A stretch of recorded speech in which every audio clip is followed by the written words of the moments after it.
Welcome back, everybody, to the Even Your Dynasty show.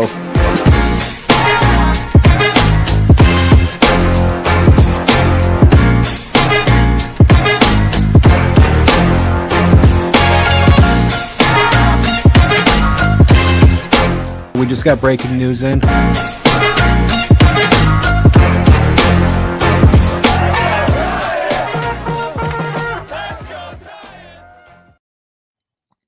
Welcome back, everybody, to the Even Your Dynasty show. We are back with a special extra video this week, extra live show. We're going to talk the Tyler Rogers to the Mets trade, where the Giants got three pieces back. They got Blade, Tidwell, Drew Gilbert, and Jose Butto?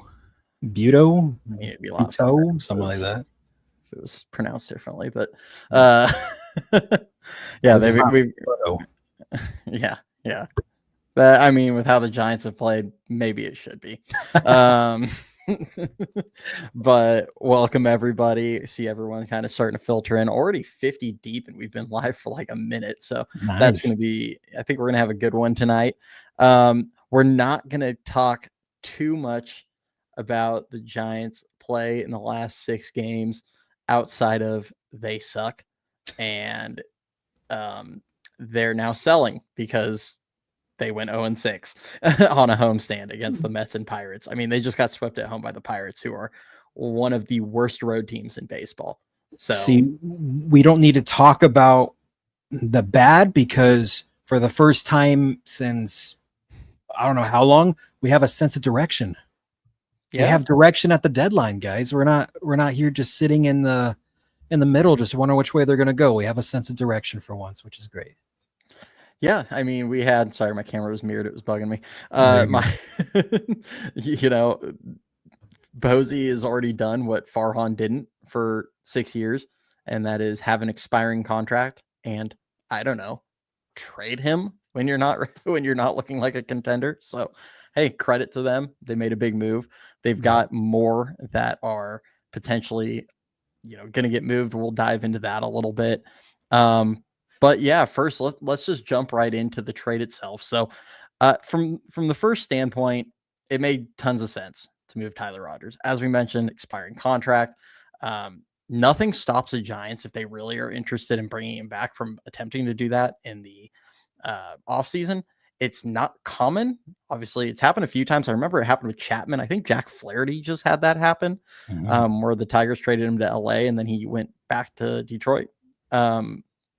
So it does happen occasionally, but not super frequently. So nothing stops them from doing that. And they got incredible value, I feel like, for a rental reliever that is a non-closer. Depending on which site you use and which list you look at, Baseball America had Tidwell ranked number 10. So did MLB Pipeline. Baseball America had Gilbert ranked 14th. Pipeline had him at 12th. If you actually go off of Fangraphs, I think they had them at 7 and 10. So they were a little more bullish on that trade. So for a non-closer, that's pretty incredible value. Both guys are in AAA. We'll dive in a little bit on the numbers. I've got a little special treat for you in here as well. But, both guys are in AAA. Both are 24. Tidwell just turned 24 in June. So he's not going to turn 25, obviously, till next June. Drew Gilbert, he's going to turn, I think, 25 in September. So next season, he'll be 25 for essentially the whole year. And both have been, Tidwell's played in the majors. Gilbert has not, but he has over 500 at bats in the minors, or in AAA, I mean. Mm-hmm. So these are guys that are knocking on the door to being able to potentially contribute. So to me, it's good value. It's phenomenal value. And, it's something that, the chat's referencing a little bit, and that I kind of hinted at. You traded a 33 going on 34-year-old reliever that's in the last year of his deal. I mean, the Mets are going to rent him for 2 months, and they gave up top 15 prospects. I mean, you'll take that value all day, especially these guys who they, according to the Giants, they believe that they can make an immediate impact on this team. It's not like you're trading for some lower level players and hoping that they'll blossom into something. Like this is a former first round pick and former second round pick. They're knocking on the door already in AAA. They immediately slot into the Giants system as the 12th and 13th ranked prospects.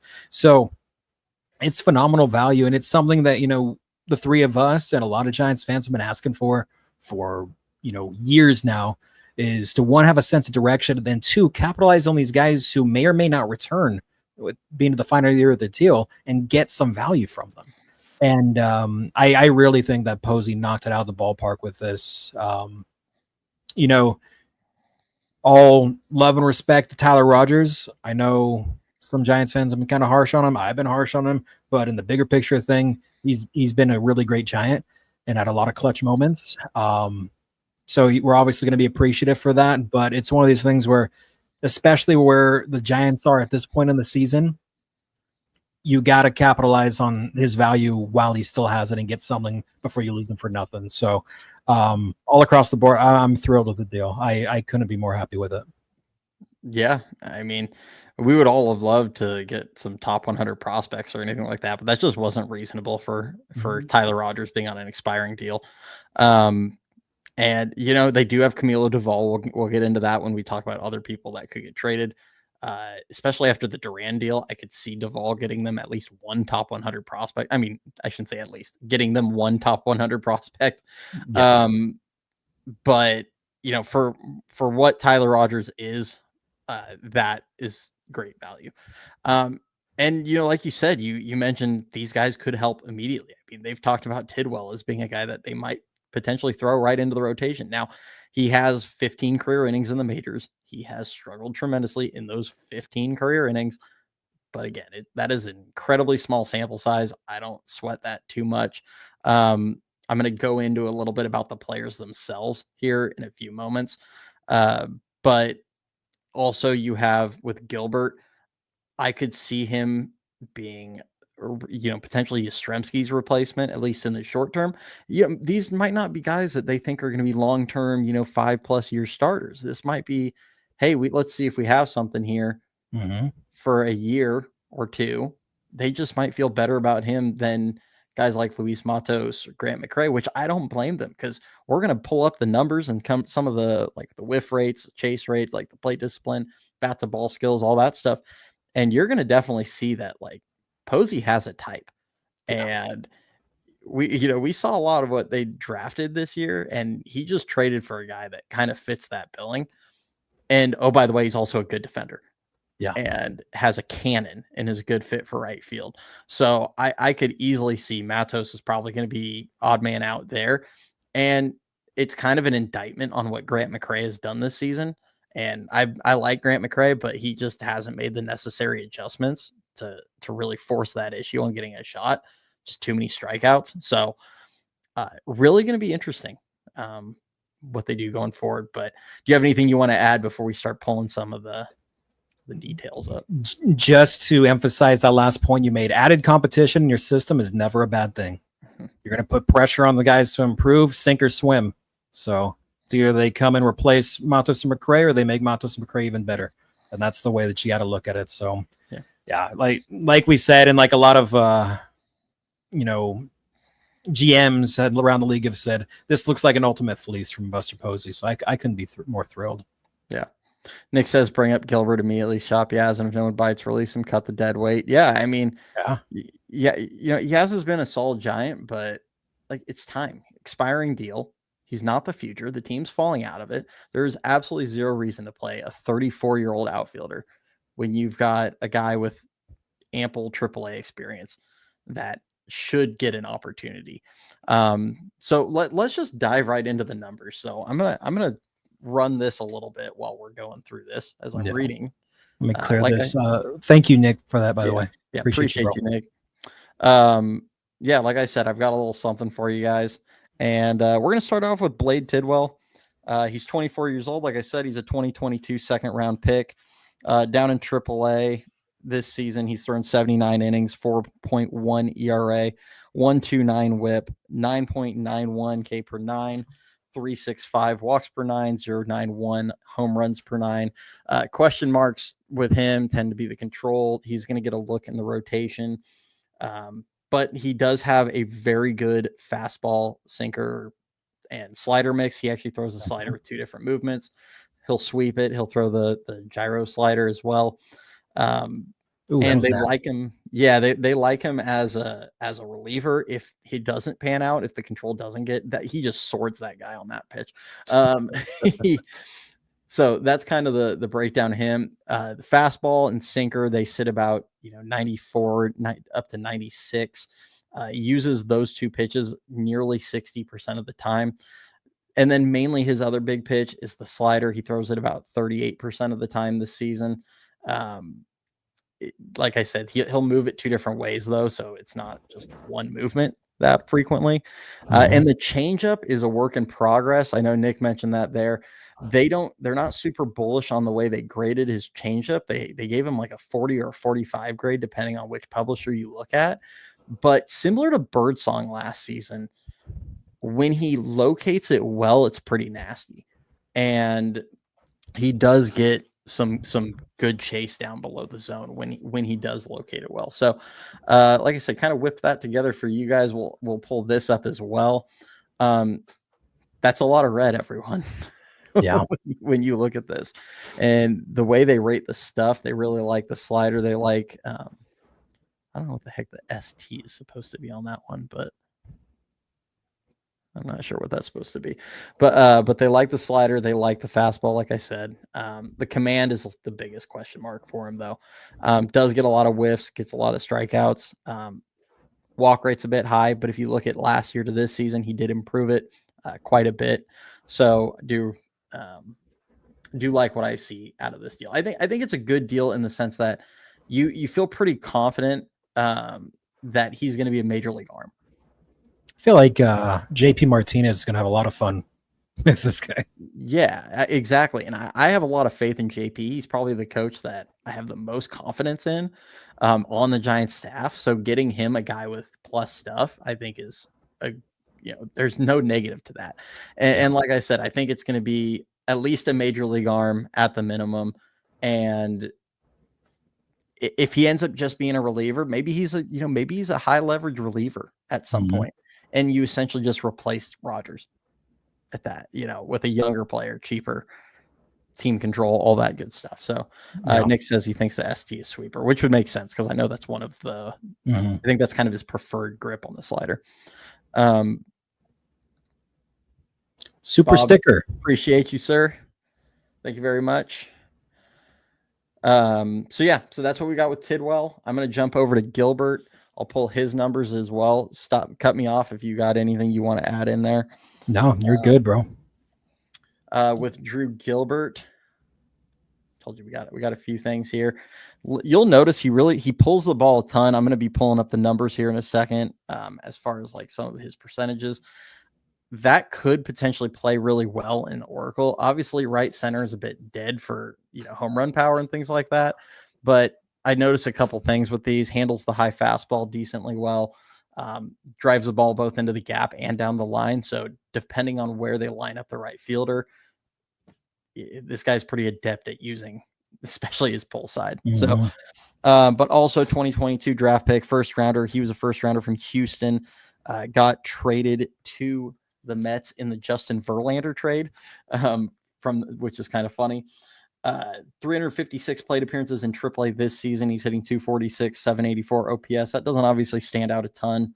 12 home runs, 31 extra base hits. The thing that really stands out, though, 11.2% walk rate, draws a ton of walks in every single level, and only a 16.3% strikeout rate. Like I said, Posey's got something that he's trying to do, and he's trying to get guys that don't strike out much. Yeah. So pretty low batting average on balls in play. When I'm not watching him every day, it's hard to tell like how much of that is bad luck. Some of it feels like there could be some positive regression there, though. The way they grade him out, though, they gave him a 55 grade on his hit tool, 45 for power, although I think he kind of has sneaky better power than they gave him as far as the raw tools go. 50 on run, you're not going to see him steal a bunch of bags. I think his career high is 5 so far at any level. 55 field, 60 arm. He's been playing primarily center field. They view him as someone that can stick in center field.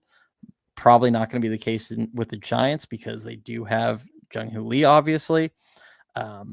But, 60 great arm. He's got a big arm. That'll play in Oracle. So, certainly something you want to keep an eye on. And the big thing with him, keep an eye on that, the bottom part there, which is mainly plate discipline stuff. Great zone contact.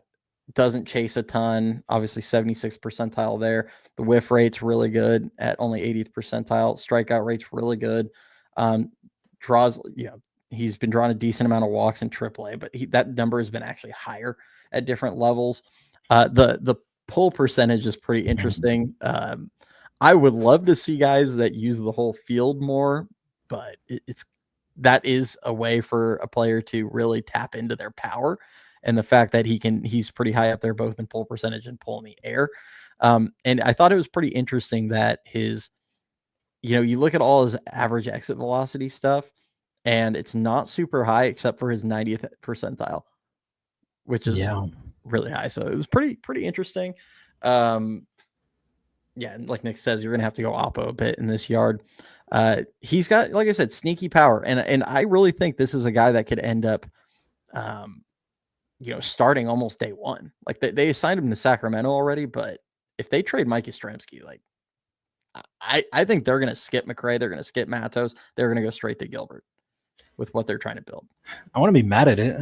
I mean, even with that pull percentage, if he backspins one, 315 wall, I mean, shoot, get a little air on that.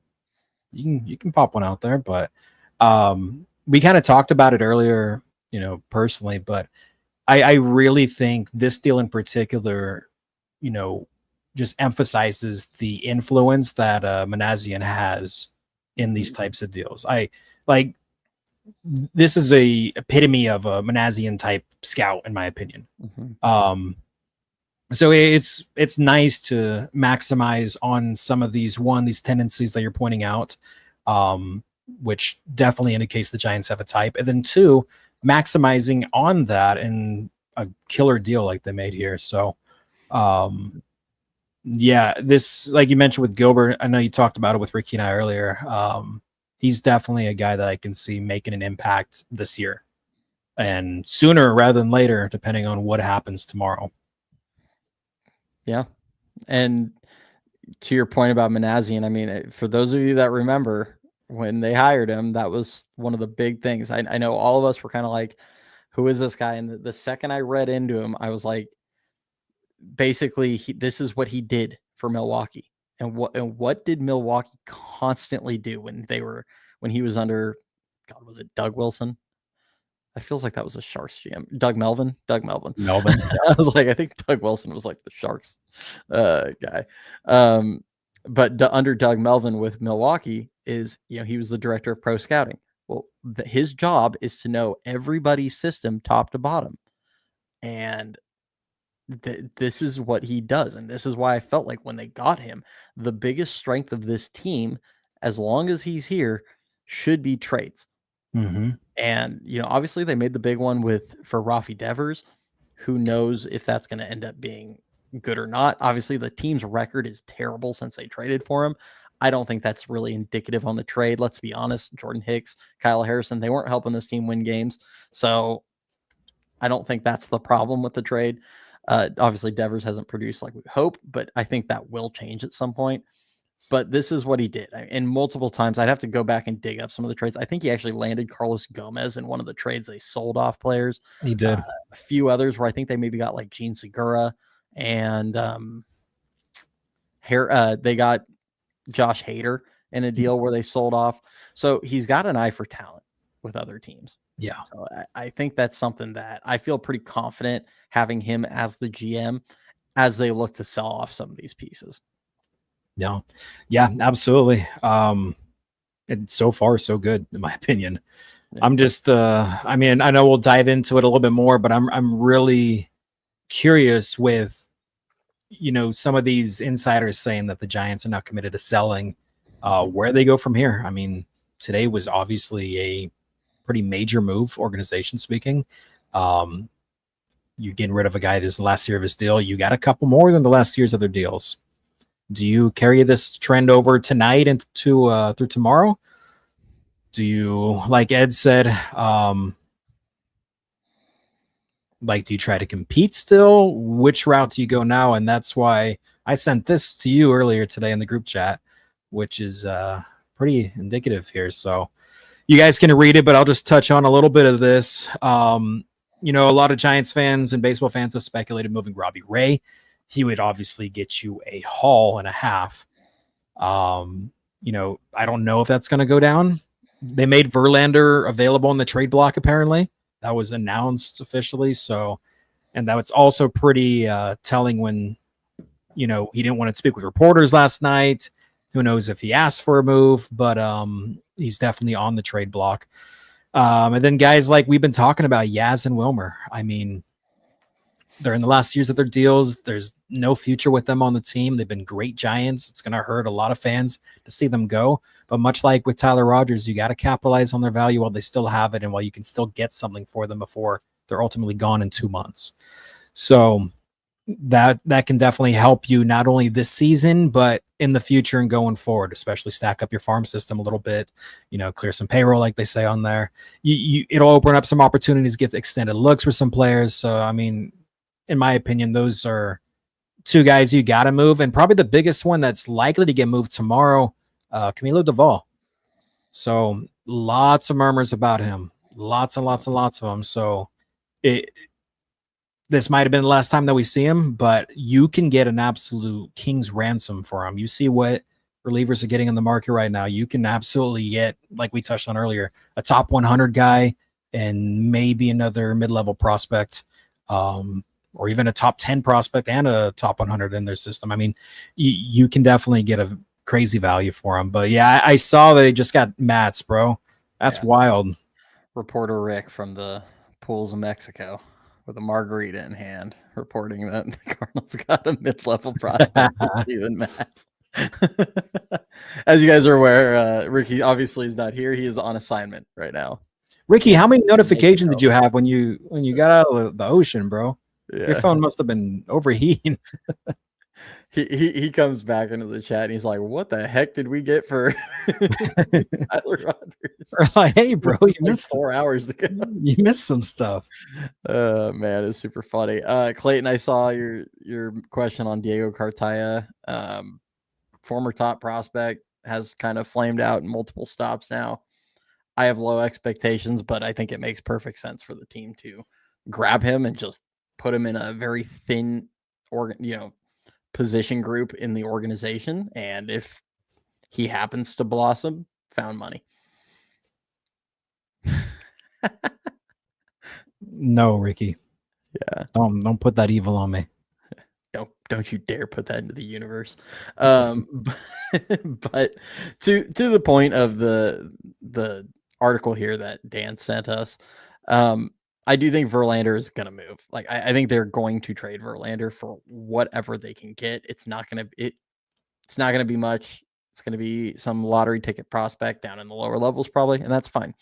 They're going to probably just try and do right by him, give him a chance to win somewhere else, and move off there.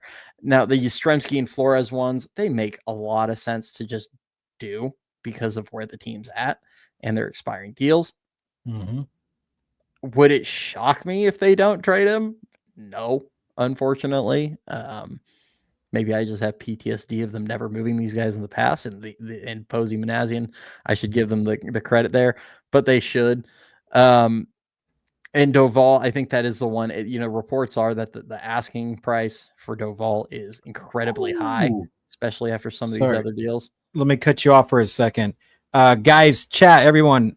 Mariners just traded for Eugenio Suarez. Do we know what they gave up? Oh, they brought Suarez back? They did, bro. Back? They did. Suarez to the Mariners, bro. Sorry, I had to cut you off. That was a Passan bomb just hit. Yeah. The one I suggested was, let's just send Doval Wilmer for Harry Ford straight up. D-back Suarez, Ryan. Yeah. Jeez, I'm curious what the haul's going to be for that. But Seattle has like a crazy good system, so Yeah, they have like 8 top 100 prospects. yeah, bro. So So there's a caveman bomb for you guys. yeah. Here, let me pull this off the screen. Hold on. Yeah, Oops. Click the trying to wrong see one. what they're getting in return.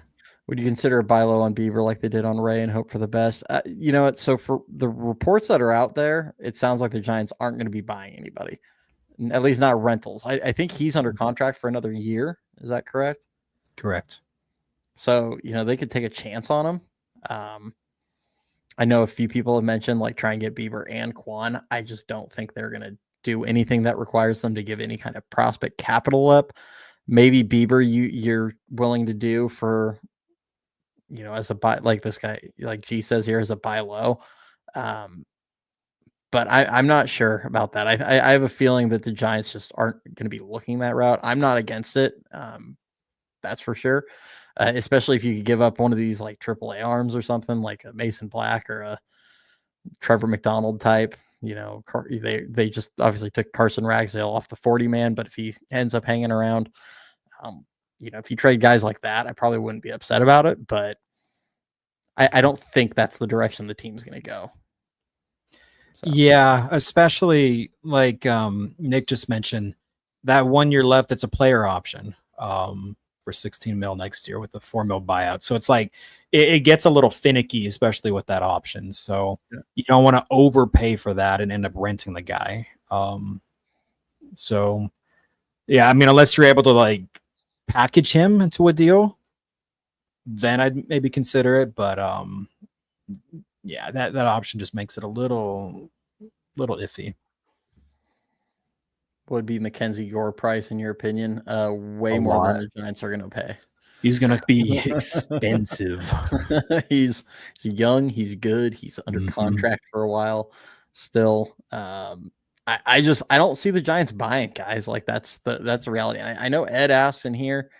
I starred the comment. Let me find it. Sorry. Thoughts on Luis Robert? We'll get to that in a sec. Have you guys talked about how even though we are, I think that meant selling, but we can still compete and try to win? Why can't we mirror what the Tigers did last year? Yeah, listen, I think there's a chance that this team, if the offense gets going and the pitching gets their stuff back together, they could. But the problem is if they gut the bullpen, it's going to be really difficult because that was their strength. And unless they add somewhere in the offense to get this somewhat consistent, I struggle to see it. Now, maybe Gilbert ends up being a dude. Like maybe you move Yaz, you bring Gilbert in, and it's a simple kind of thing like that. And then Lee gets going again, starts playing closer to the guy he was in April, and you get a couple of high contact guys in your lineup that end up being pretty solid, and it changes the outlook. Because I mean, Adames is hot. Maybe Devers gets going, but I mean, this is a lot of things got to go right. And as it currently stands, they're 6 back of the 3rd wild card spot. Like I think there's only 2 teams in front of them, but they're 6 games back, and the Padres are playing significantly better ball. Yeah. So it's not impossible. Detroit did it last year, obviously, but I wouldn't hold my breath. It's not impossible, but it's not probable. It's the best way to put it. And I'm sorry, I got to address this really quick. Ariel, how dare you? we will be having a conversation after this live ends. Just gotta put that out there. You don't touch Kai Wei Tang, guys. What can they get for Logan Webb? A lot. Yeah. A ton. They're not going to do it, but a ton. Especially with that contract, bro. I would start with, I would say at least 2. Like, I think it would be 2 top 100 prospects plus at least 1 more prospect. That's not necessarily a top 100, but just another good prospect. But yeah, I don't think they'll ever do that trade. I mean, it's one of those things that, would it be the prudent thing to do? Perhaps. Is it something that could get this lineup or this team back to being relevant quicker? it's possible if you hit on that trade, like if you get multiple good players out of it, then yeah, it's certainly possible. But yeah, I don't think that's a deal that the ownership will allow. I mean, Posey's got probably some sway that if he wants to do the deal, he probably could. But I think Posey likes Webb quite a bit, and I don't think that's a deal that they're going to do. yeah, that won't happen. Yeah. Let me see. The Tang Master's a dog, absolutely. He's been dealing in AAA. Dude, he has. I'll give him credit. Yeah. Oh, there's a name we haven't talked about yet. Sean Jelly got DFA'd with all the moves that went down today. So if the Giants drop Sean Jelly, Wilmer Flores, Mike Yastrzemski in one yes, bro. you guys will see me dancing. I will be hobbling along on my bum ankle, just break dancing on the back here. So Dan just like rips his shirt off and he's like, I'm going streaking and just runs out the door. Dude, the reaction, like if we just got a Passan bomb right now that said, oh, the Giants are trading Wilmer Flores and Mike Yastrzemski for anything, it can be a freaking potato, I am gonna be dancing back here. That's awesome. And promote Kaiway to ace. That's hilarious. I mean, I wouldn't be shocked if he starts some games for this team. I wouldn't either in the near future, honestly. Especially if sorry to cut you off, especially if Verlander is traded. Yeah. Like he's gonna come. They mentioned Wisenhunt's gonna start in New York. I think we see Birdsong again at some point this season. I think I do think he'll find his way back to San Francisco and start some games. Roop is if the team falls out of it, I think they're going to have to be careful with his innings at some point. Yeah. I mean, I say if the team falls out of it, like they haven't already kind of fallen out of it, but I do think they're going to have to be a bit careful with his innings. He's already near his career high. So they may move him into the bullpen, and that way they can keep him to like 1 or 2, maybe 3 innings in an outing. Tidwell, I think we're going to see him make some starts at some point. Seymour might make a start or 2. I mean, they've got a lot of young guys that are right there to make starts. So, and maybe Kaiway Tang makes that list and ends up starting some games. You got more? I'm looking at the what the Diamondbacks got for Suarez. Tyler Locklear and 2 pitching prospects. Harry Ford's still there. Harry Ford. Hope lives. The hope lives. The dream lives on. Dude, I would love to bring in Harry Ford. Yeah. Okay, so those are the details for the move. Nothing too specific besides that. And apparently there was a 3-way deal that just went down too. Well, in the Zach Littell trade between Dodgers and Rays were in there. Yeah, I saw Yandy went somewhere. I haven't seen that. Or someone mentioned Yandy. Yeah, I heard Yandy come up. I don't know because did he go to the Dodgers? No, he didn't. Okay, he didn't go to the Dodgers. Apparently, it went to Boston, is what I'm hearing, but I don't know if that's legit or not. Remember, we wanted Yandy in the offseason? And Yandy's freaking crushed it this season. He has, bro. I also wanted Spencer Steer in that. Someone says, Dan, what would you do if a Wilmer, Yaz, and Meckler trade occurs? Oh, I don't even know, dude. That's better than Christmas morning right there. Yeah. I'm trying to think, what would I do if that went down? Yeah, we're going streaking. Yeah, we're going streaking. Yeah. Don't believe Yandy got traded. I haven't seen anything legitimate from it. That's just a rumor I heard. Yeah, there's the 3-way deal. Yeah. Meckler getting DFA'd soon. Don't say that. Ariel will get mad. Nah, I don't think they're going to DFA him soon, but he is on his last option year. Mm-hmm. So something to keep in mind. They've got quite a few guys on their last option year. They're not even going to really have to stress it next year when they make it to 40-man time. They got Marco, Matos, Meckler all on their last option years.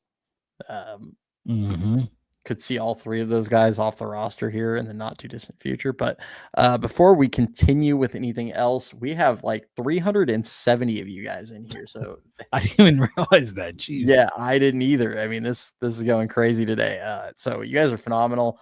We are trying to get to 2K by the end of the season.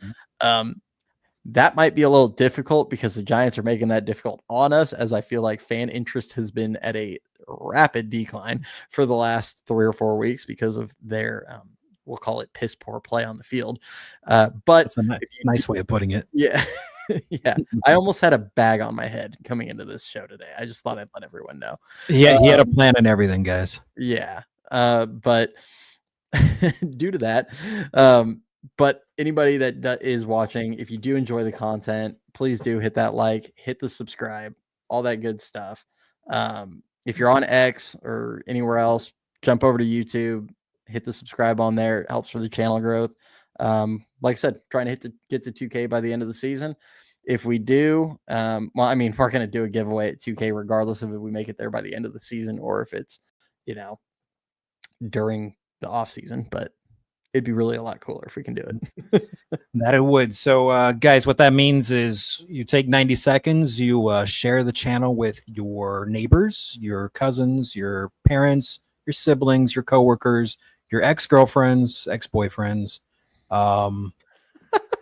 their etc. Your dogs, you share with everyone. Please and thank you. Yes, exactly. So appreciate you all. Let's see. We got any other good? Let me see. I know we highlighted a couple things here. We already went over that. Here's one. Mike asks, can we see DeValco for the same amount that Philly traded for Duran, 2 top 100 prospects? I mean, it's a possibility if a team wants to overpay. I think you can get at least one. Yeah. How much more team control does he have? I think their situation is identical as far as contract goes, and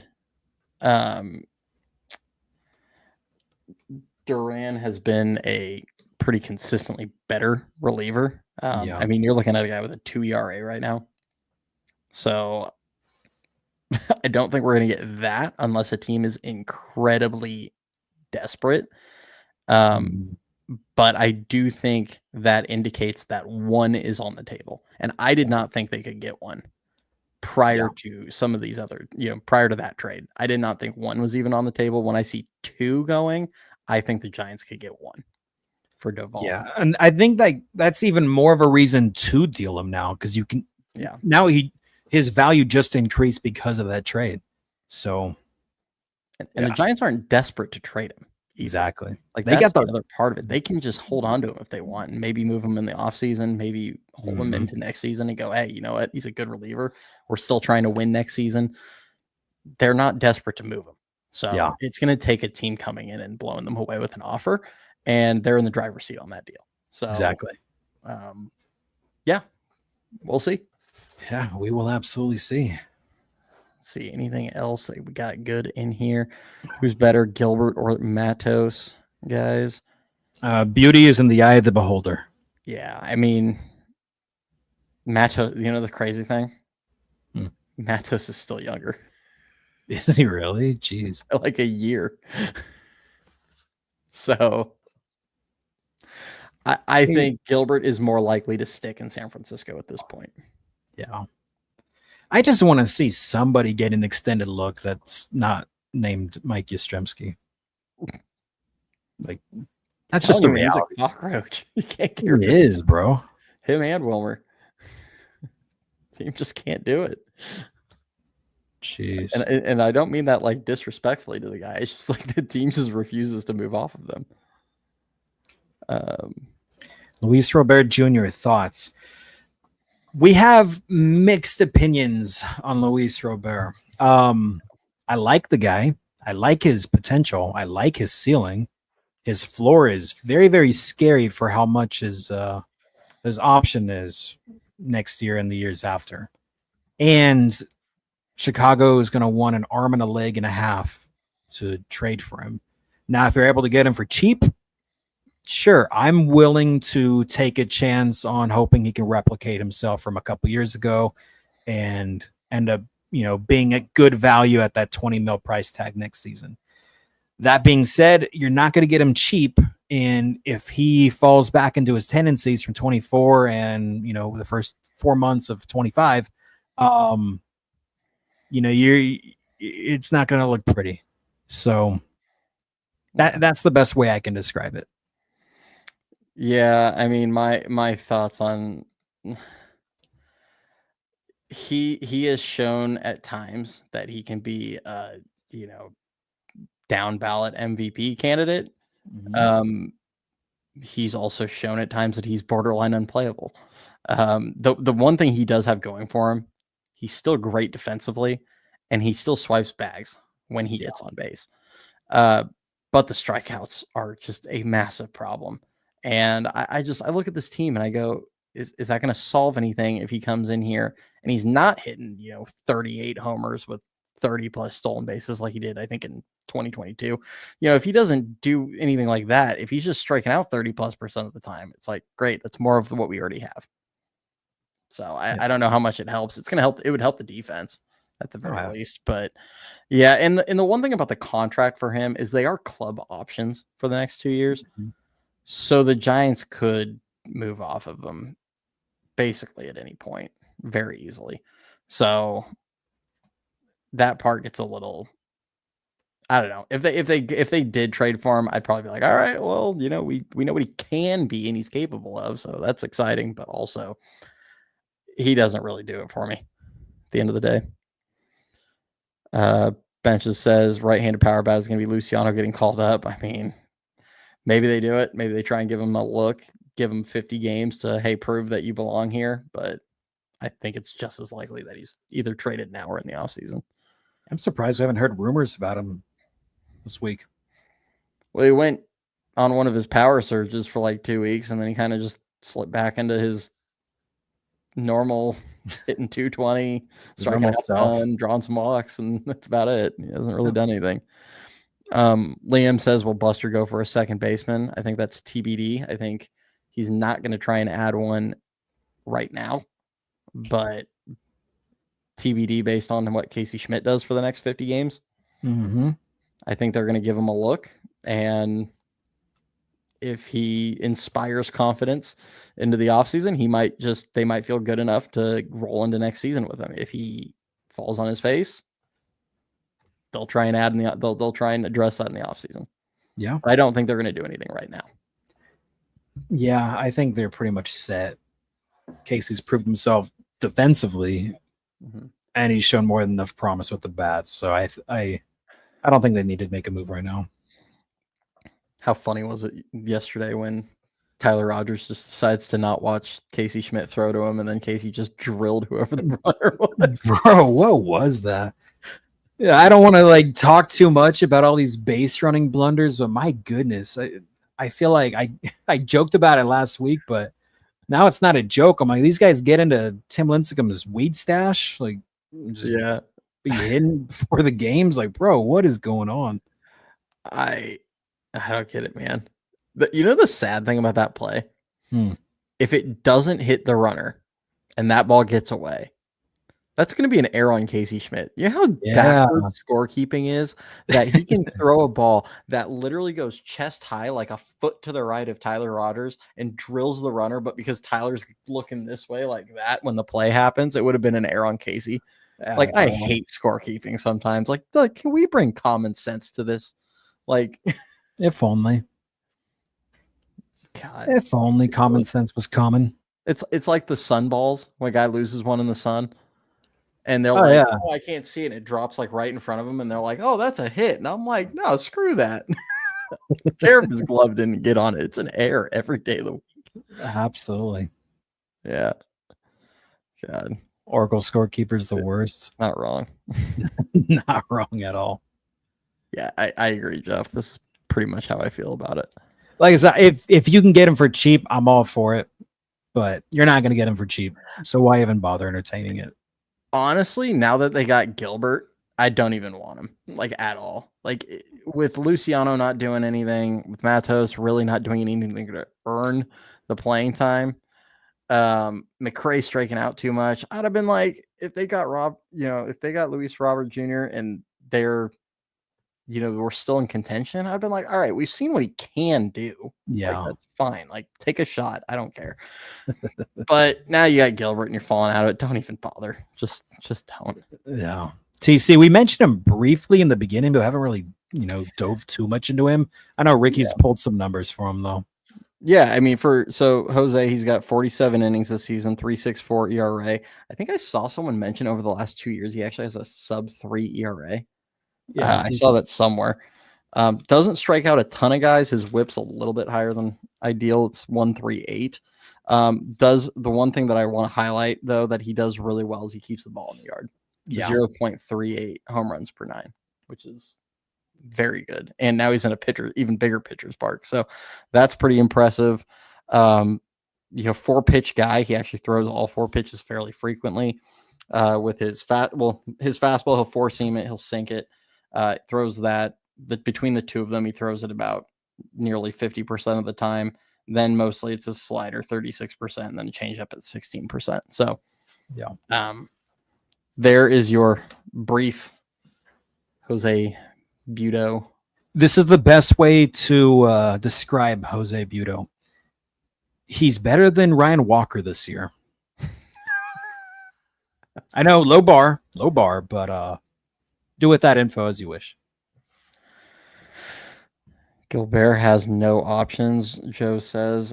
He most definitely should have options. I don't even know if he's been... Yeah, Butto has no options. Okay. Yeah, there we go. I didn't realize he was responding. 298? Yeah, every 121 innings pitch. That's pretty solid. Yeah, that's quality.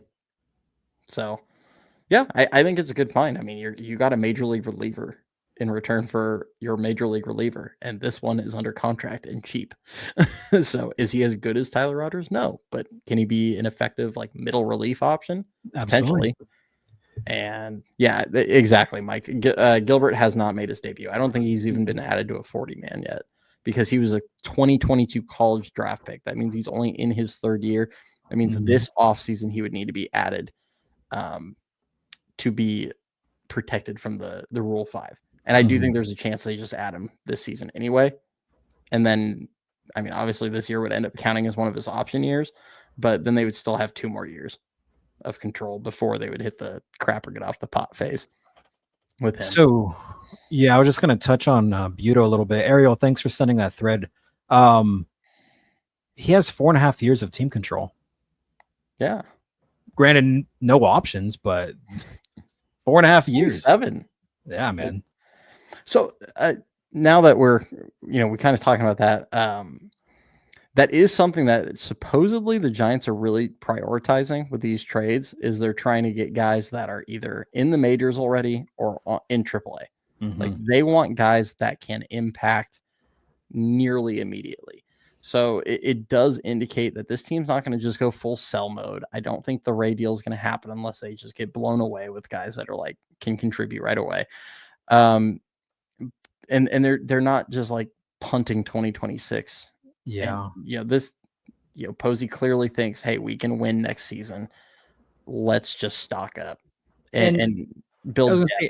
And to that point, I mean, as all of us know, and especially the 3 of us here that dive, specifically into the minor leagues like heavily, the Giants have a lot more, I wouldn't necessarily say talent, but a lot more potential in the lower levels of their system and not so much in the higher end. So it makes sense that you're going to bring guys in that are, older and either in AAA or knocking on the door to the big leagues.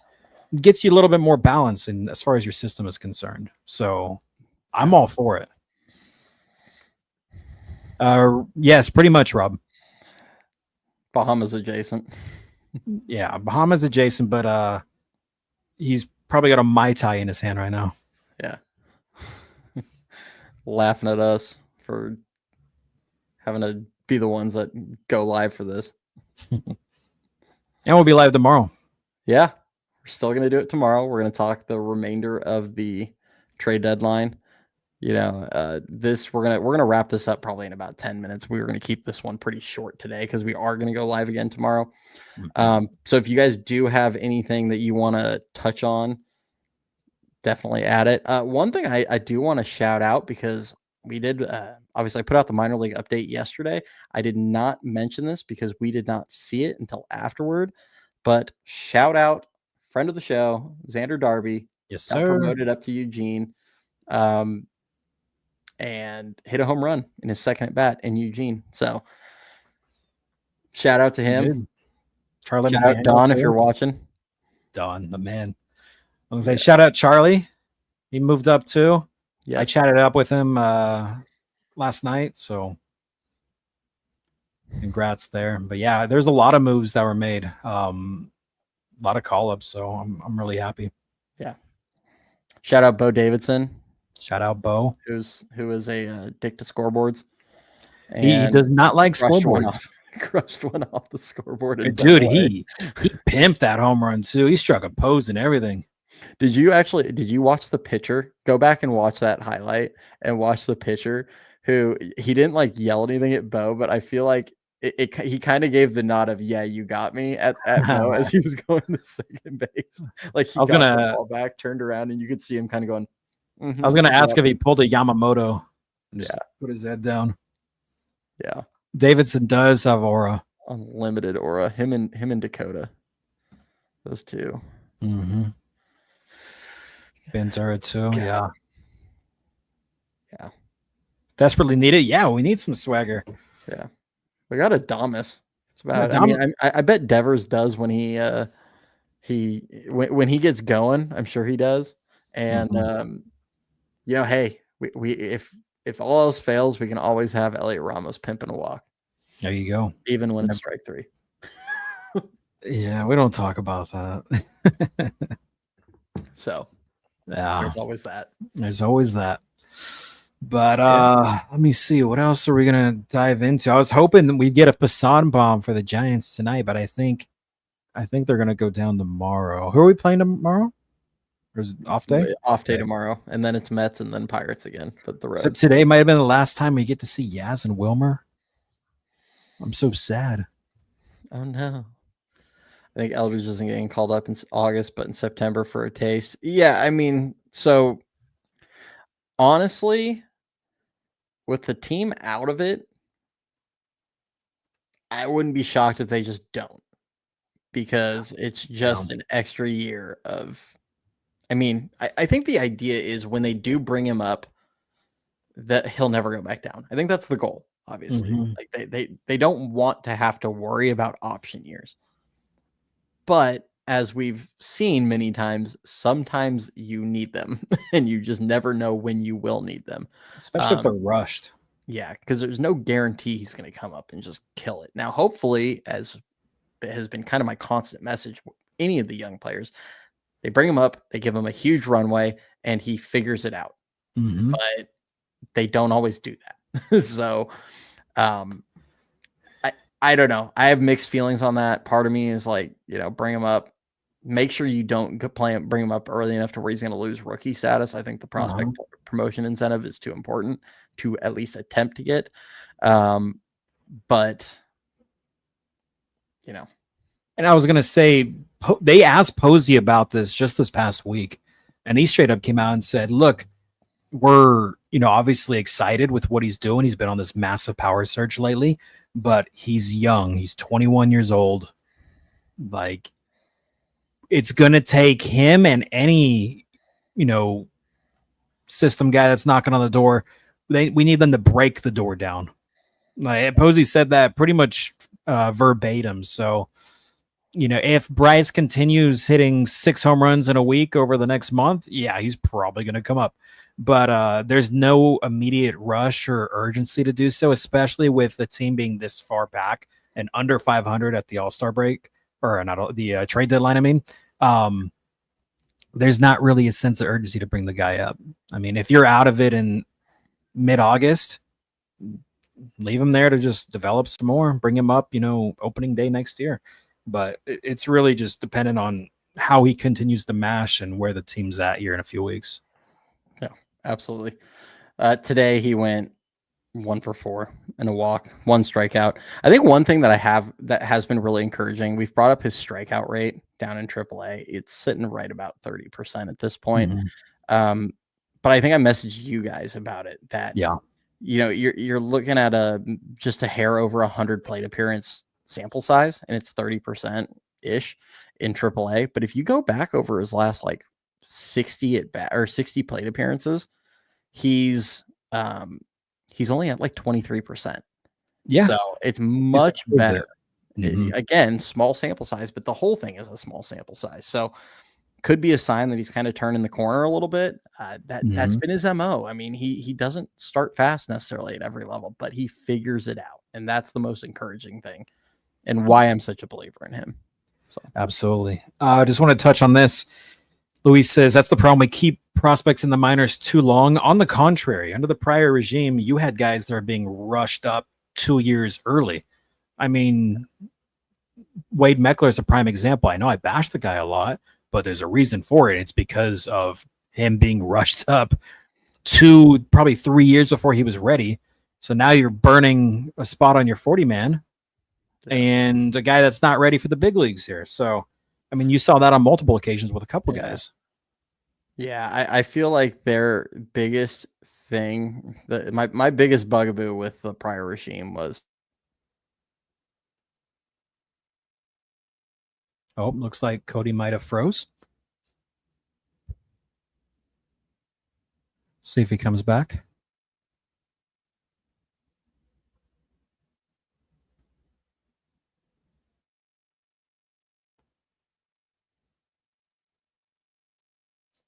Or did I freeze? Am I frozen or are you guys frozen?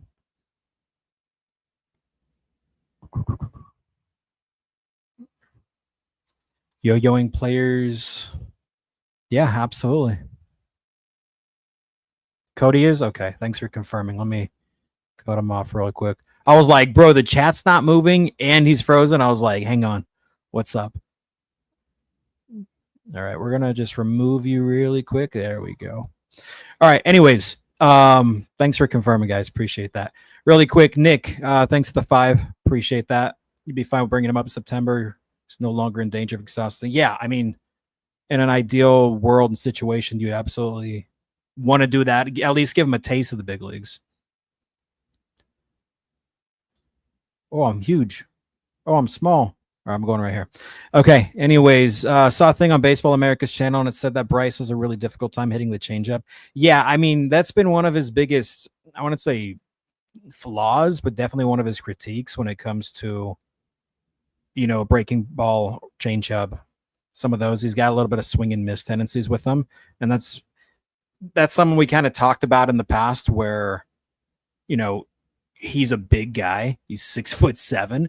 So it kind of lengthens the zone a little bit. So you definitely need to adjust. And I think he's done a pretty good job with that lately.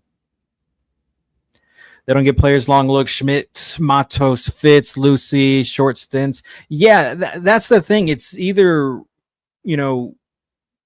one or the other. You're either giving the guys, you're rushing them up too soon, or you're giving them short stints and not giving them enough time. So that's one of the things that they kind of set with this regime as far as, I'll put it right here.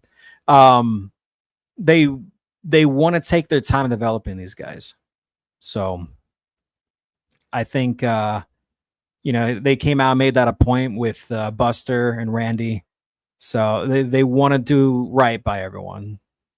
Cody just messaged me and he said his internet is out. So we'll wrap this up here in a few minutes. Hey, Glenn, appreciate you, brother. I know Cody speaks very highly about you. So thank you for reposting it. Really appreciate that. What happened to Fitz? Fitz is still in sack. He's had a few, bright moments, but he's still got a ways to go. So Ryan, what's up? Producer Ryan, appreciate you. We could see them rushing him if we were a power bat away from contention. Yeah, that's what I'm saying, Daniel. That's a good point, kind of like what we touched on. It's one of those things where if you're in August or September, you're knocking on the door of a wild card spot, then it would make perfect sense to bring him up and have him for that playoff push. But unfortunately, where the team is right now, it just makes it really, really tough to consider that as an option and burning his rookie year status. So it just right now, it doesn't make too much sense. I'm just going to keep going through the chat until Cuddy comes back. So whatever you guys got to ask, feel free. Finally hit a couple bombs. Yeah, he did. What time is stream tomorrow? Probably same time. We're most likely going to be doing it at 8:30 usual time. We're just hoping that some more trades go down and we're able to have, more discussions like this. How many 6-7 guys have success in the pros? Yeah. Judge, Howard. Some good names there. So the Yankees come and offer us for what, Luis? Yeah, this is a point that a lot of fans seem to forget. Bryce is he's going on to age 21. So it's not like you're leaving him in the minor leagues for too long. He's young, man. You just want to do right by them. Got him with the old ephas. Yeah, that's funny. But yeah, if you guys have any last comments or questions that you want to say, I think Cody's internet is donezo, and you guys are probably getting tired of my face, but there's 400 plus of you watching. So just want to emphasize one more time, hop over to YouTube, hit that like button, that subscribe, notice on. We really appreciate the support. Cody works his absolute tail off, bringing content to you guys. So,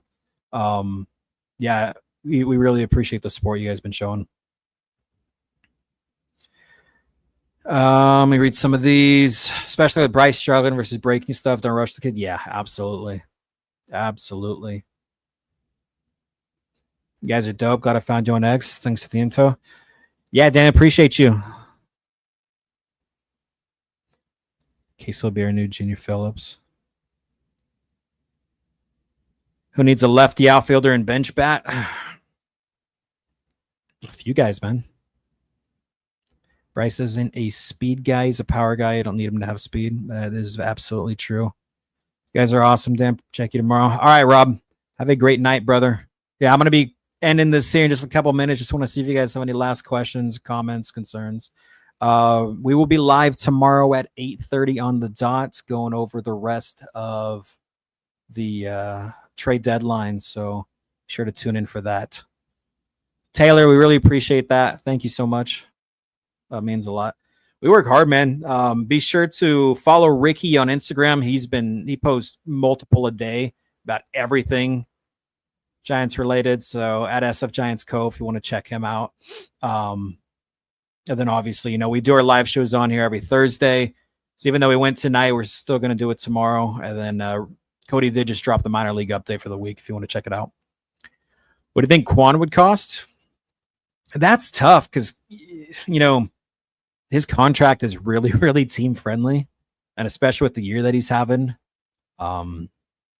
it's going to be really tough. I know a lot of people on X were, speculating and saying that they should trade Ramos plus, a top 10 prospect and maybe like a 20 to 25 prospect for him.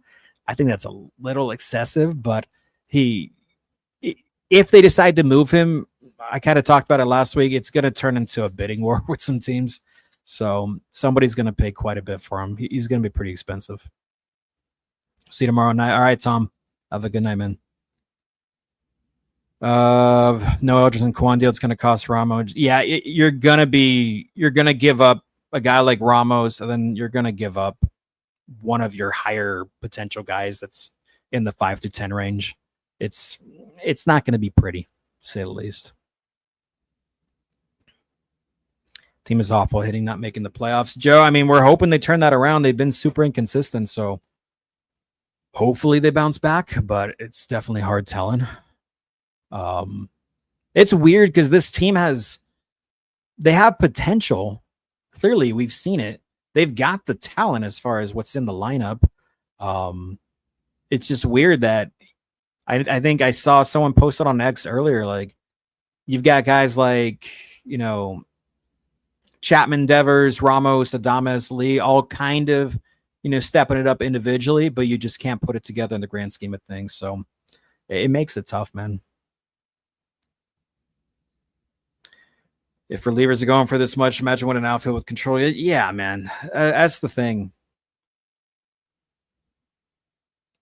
Relief pitchers, yeah, they're a hot commodity right now, especially on this market here.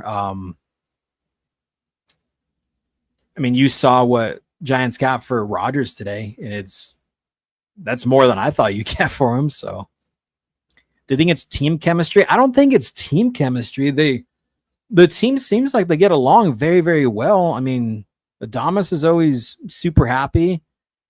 Every time they pan over to some guys, like, it seems like they're all getting along really good. I haven't heard anything negative coming out of the clubhouse. I don't know if it's, like Nick said, I don't know if it's a coaching thing. That would probably make the most sense to me.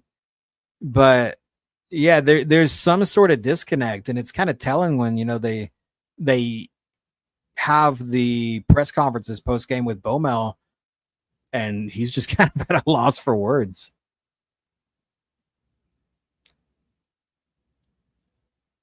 Pat Burrell, yeah, they need to do something. It's not cutting it, man. And it's weird because then, in spring training, this is one of the best teams, period, especially offensively. And, end of March and April, at least the first few weeks of April, like, they were doing all the right things. Situational hitting was great. Timely hitting was great. Everything was looking good, and then it just took a complete 180. So, all right, Jeff, appreciate you. We will see you tomorrow, man. I was been bad for 4 months. Yeah, it has been pretty bad. But I think that's all that we got for you guys tonight. I know it ended a little weird. Cody's internet decided it wanted to turn into the Giants offense and just go ghost. So I think we're going to call it. I know we were planning on that a few minutes ago anyways. Cody just wanted to close it out. But with Glenn coming in, Sharon and Ryan as well, just wanted to stay and chat with you guys for a little bit longer. So, yeah, I'm sure we'll go over, all your guys' questions as far as the coaches are concerned. I know Cody has his thoughts, so probably go over that with some more tomorrow. But just tonight, we wanted to focus and talk about this trade that just went down. Look forward to tomorrow and see what else happens. So, lastly, we really appreciate you guys. We will be back tomorrow at 8:30. Depending on what goes down, maybe a little bit sooner. And that'll also determine how long we go. So there's a few names to keep an eye on for tomorrow. Duvall and Verlander are probably two of the most likely ones to go. And then, you got rumbles with Yaz and Wilmer. So we'll see exactly what happens. So here's hoping we have a pretty exciting deadline tomorrow. But that'll be all for us. Yes, Ziggy. Fingers crossed that we get something like that. But no, really appreciate you guys tuning in. We will be back tomorrow. Be sure to drop a like, drop a comment, subscribe. We really appreciate you. Appreciate the support. Follow Ricky, sfgiantscove on Instagram. I appreciate you guys personally, even though a lot of people have me blocked on X. A lot of you guys are showing me love in my posts. So if you guys want to, it's Caveman Dan, EYD. So appreciate you guys. We will see you tomorrow. I hope you all have a great night. And go Giants, man.